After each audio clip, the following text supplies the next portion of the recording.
સુરતના અબ્રામા રોડ પર આવેલા ગોપીન ગામ ખાતે 3 દાયકા બાદ અત્યગ્નિષ્ટોમ વિરાટ સોમ યજ્ઞનું આયોજન કરવામાં આવ્યું છે।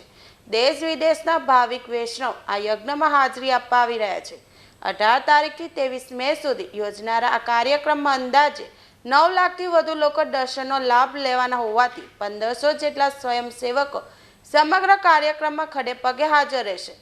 વૈષ્ણવ સંપ્રદાયના ચંપારણ ધામના ગાદીપતિ વૈષ્ણવાચાર્ય દ્વારકાધીશ લાલજી મહારાજના સર્વોચ્ચ સ્થાને સોમ યજ્ઞનું આયોજન કરવામાં આવ્યું છે। સમગ્ર કાર્યક્રમમાં મનોરથી કોલડિયા પરિવાર, પાંચાણી પરિવાર, સવાણી પરિવાર છે। ત્યારે સમગ્ર કાર્યક્રમની શરૂઆતમાં 17મીએ શોભાયાત્રા નીકળશે।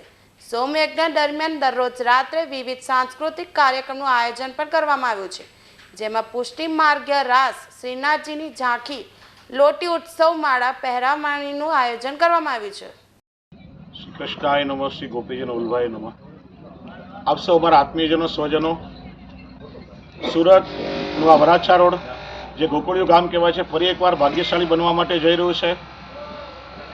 પુષ્ટિ પુરુષોત્તમ ભગવાન શ્રી કૃષ્ણના અસીમ અનુગ્રહથી અને મહાપ્રભુ શ્રી વલ્લભાચાર્યજીની કૃપાથી અહીંયા અત્યગ્નિષ્ટોમ વિરાટ મહાસોમ યજ્ઞનું આયોજન અને સાથે સાથે શ્રી ગોપાલ કૃષ્ણ મહાયજ્ઞનું આયોજન સંપન્ન થવા તારીખ 18 થી 23 જાન્યુઆરીમાં થઈ રહ્યું છે। ત્યારે આ સોમ યજ્ઞનો મુખ્ય હેતુ છે રાષ્ટ્રનું કલ્યાણ। જે આપણો સનાતન વૈદિક ધર્મ કહેવાય છે અને ભારતની ભૂમિ એ વેદની ભૂમિ રહેલી છે, અનાદિકાળથી ઋષિ મુનિઓની તપસ્યાઓની ભૂમિ છે। તો આપણી વૈદિક સંસ્કૃતિનું જાગરણ, રાષ્ટ્રનું કલ્યાણ આ સોમ યજ્ઞના માધ્યમથી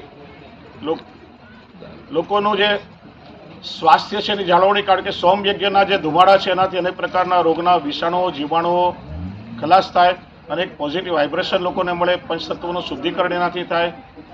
સાથે સાથે વૃક્ષારોપણ અભિયાન, ગૌ સંસ્કૃતિનું જતન, વ્યસન મુક્તિ અભિયાન, વિવિધ પ્રકારના મેડિકલ કેમ્પ્સ, એ પ્રકારનું સામાજિક આયોજન પણ સાથે સંપન્ન થઈ રહ્યું છે। અને આપણી મૂળ સંસ્કૃતિ નવી પેઢી સમજે માટે જુદા જુદા સાંસ્કૃતિક કાર્યક્રમો પણ સાથે થશે।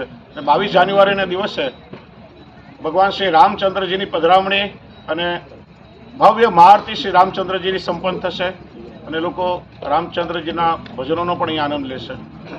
એ રીતે સોમ યજ્ઞનો જે મુખ્ય હેતુ છે, સમગ્ર બ્રહ્માંડનું કેન્દ્ર કહેવાય છે, જ્યાં સુધી સોમ યજ્ઞનો ધુમાડો પહોંચે ત્યાં સુધી વાસ્તુ શુદ્ધિની પણ કોઈ આવશ્યકતા રહેતી નથી, એવું શાસ્ત્ર કહે છે।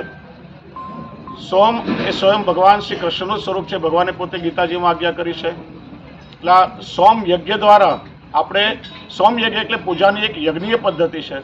સોમ યજ્ઞ દ્વારા આપણે ભગવાન શ્રી કૃષ્ણનું જ આરાધન કરવા માટે જઈ રહ્યા છે, યજ્ઞની પદ્ધતિ દ્વારા। અને આ યજ્ઞમાં જે હોત દ્રવ્યનો ઉપયોગ થાય એ માનવ માટે અત્યંત કલ્યાણકારી છે। આરોગ્યનું શુદ્ધિકરણ થાય, પર્યાવરણનું એનાથી શુદ્ધિકરણ થાય અને તમામ નેગેટિવિટી દૂર થાય અને આપણને એક અદ્ભુત પોઝિટિવ વાઇબ્રેશન મળે છે। સાથે સાથે સમગ્ર દર્શનાર્થીઓની મહાપ્રસાદ લેવાની વ્યવસ્થા છે। અહીંયા સુંદર શ્રીનાથજી ધામનું પણ નિર્માણ થઈ રહ્યું છે કે જેમાં 6 દિવસ યજ્ઞ દરમિયાન ભગવાન શ્રીનાથજીના આપણને દરરોજ જુદા જુદા મનોરથોના દર્શન અને ઝાંખી થશે। અને સાથે સાથે ગિરિરાજજીની પણ 7 કોશી પરિક્રમા છે, આખું ગિરિરાજજીનું ભાવાત્મક સ્વરૂપ છે। તો વૈષ્ણવ માનસીમાં શ્રી ગિરિરાજજીની પરિક્રમા પણ કરી શકશે। તો એ રીતે આ 6 દિવસો દરમિયાન ધાર્મિક, સાંસ્કૃતિક અને સામાજિક ત્રણેય કાર્યક્રમોનું ખૂબ સુંદર સંયોજન વરાછા રોડમાં સંપન્ન થવા જઈ રહ્યું છે।